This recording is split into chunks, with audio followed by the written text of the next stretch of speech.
Yo guys, welcome back to the Uncle Sharma channel. Back again to talk about the ongoing transfer saga for Arturito Vidal. The saga that seems to be never ending now has been going on for weeks. But there seems to be some sort of development, even though, you know, every other day they keep saying the same thing really. They're just regurgitating the same words in different ways. And here's Fabrizio Romano, who I would say is probably one of my top sources when it comes to, you know, trusting a source when he says it. But a lot of the times, as he's tagged there, Sky Sport and Di Marzio, you don't really know how certain he is of this unless he says here we go, and he only says here we go when he knows it's completely 100% done. But here he says last details to be completed, and Vidal will join Inter as free agent. The agreement is going to be reached with Barcelona, personal terms okay until June 2022. So a lot of things there. As I said, a lot of people have been repeating, a lot of journalists on the Twitter sphere have been saying pretty much the same things there. Last details needed. We're just waiting for Barcelona, for him to, you know, agree the terms with Barcelona. He wants to pay off. He wants that last year of the contract to be paid. Barcelona probably don't, so there's some negotiating going there. Inter are not involved, I believe, at this stage yet. They're just waiting, you know, patiently in the background, just waiting for that to be done. But as we see, like the guys in the comments, Don El Professore says, how many hours left, Fab? Because all the guys keep saying, only a few hours left today. Today could be the day where Vidal flies to Milan. A few hours left. But yeah, anyway, it seems like, you know, we all know whether this is going to happen or not, that Antonio Conte is obsessed with Arturo Vidal. Vidal is like the epitome of what you would call a Conte type player. And, you know, his connection at Juve was, you know, was quite special. You know, if you watch Juve in those days, you could see Vidal. Obviously, a lot of Pogba got a lot of praise, and, you know, the likes of Tevez, Pirlo, Chiellini, Bonucci got praise. But Vidal, for me, was probably maybe the most key player in that midfield, because he did everything, and he's a complete midfielder, and he still is. And now I'm going to take a look at why exactly Conte is obsessed with him and why he wants to bring him to Inter. Because, you know, I've said in the past that obviously if we have Nainggolan, if we're going to keep Nainggolan, does it really make sense to have Nainggolan and Vidal on the same team? And I still believe that, you know, they're quite similar players, but there are some little differences in between them. And yeah, we're going to take a look at another sort of compilation from Vidal's past season at Barcelona, where he's recorded 10 goals and 3 assists, which is not too shabby because he wasn't a given starter in that team.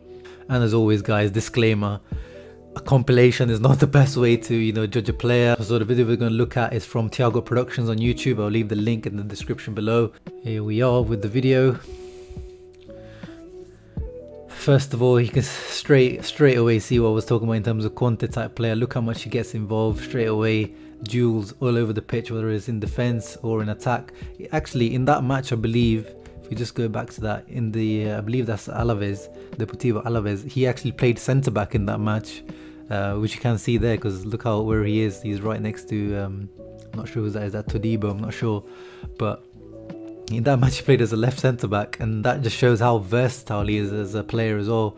You know, when Juve signed him back in the day from Bayer Leverkusen, he was like a, you know, he was known to be playing as a midfielder, as a defender, as a fullback.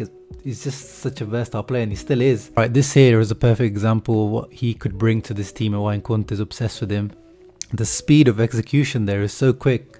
The touch and then shoot straight away, you know, compare it to the likes of who we have on this team, like the guy Gagliardini, Vecino, you know, everyone will have to take 2 or 3 touches before they fire off, whereas he was ready. And that's something that is really hard to teach. And look at this movement here for this goal. Reminiscent of what Barella scored against Bosnia, but Vidal has been doing this for a longer time. This is it's a skill that you can't really teach. Those late runs into a box is you know, it's an innate talent of being able to time runs really well. And look at this link up here with Messi as well. You know, he's just a multi-talented player. You can see him doing the nicer parts of the game, but then you also see him the dirty parts of the game, like this. That was quite reckless in the penalty box to do that. But look at that, the way he presses high. You know, this is where he's a little bit different from Nainggolan. He's more willing to make those runs to really attack the player. Look at that link up there once again. And one of the key stats I want to bring up there, and I think we've noticed there, the amount of times that he fills the box. He's really good at making those runs into the box. And one of the key stats that I've pulled out from this past season, so Arturo Vidal has 2.82 touches in the box per 90 minutes. And if you compare it to the likes of Barella and Brozovic, they only average around 1.09 per match. So almost double, almost triple the amount of times in terms of how he gets into the box. Obviously probably the comparison to Barella makes more sense there, because Barella is the one that's given a bit more freedom. But I still feel, especially when he plays for Inter, he seems to do a bit more for Italy, even in the past, not just in the past week. But he doesn't seem to be able to, or maybe it's the instruction from Conte not to go into the box. Whereas Vidal, he's very much, especially Barcelona used to bring him on a lot in the second half of matches if they were drawing or losing. As we saw against Inter, they brought him on as well when they beat us at the Camp Nou.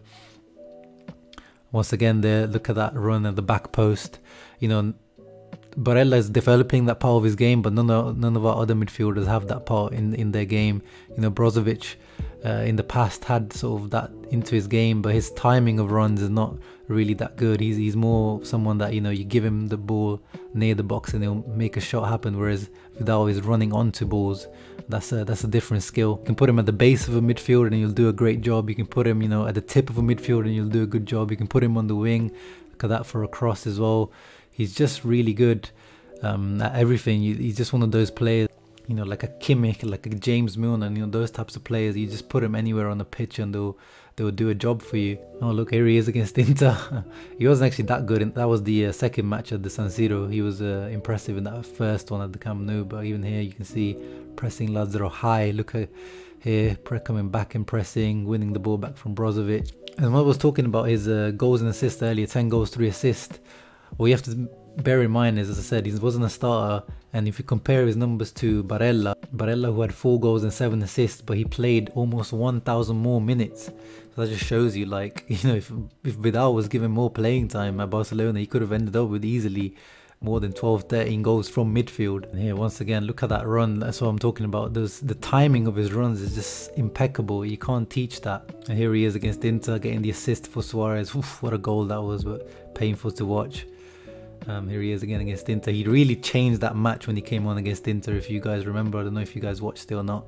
He came on and completely changed the face of that match. I think when he came on, Barcelona were losing, and after he came on, it all changed on its head. And yeah, he was really the catalyst, even though he didn't score. Look at that for a goal, man. That is very difficult skill, sliding. That's what Conte's teams like to do. This is what Inter do. We press high. We don't, a lot of people think that Conte likes to drop deep. We do that in some matches, maybe in some of the bigger matches at times, but most of the time, we like to press high, or try to win the ball as high as possible. We make sure that the other team doesn't have a clean build up to the goal.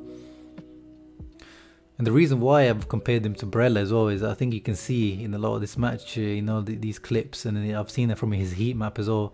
He likes to drift out onto the right side rather than, he's more of like a right centre mid. Oh, nice nutmeg. You guys know I love a good nutmeg.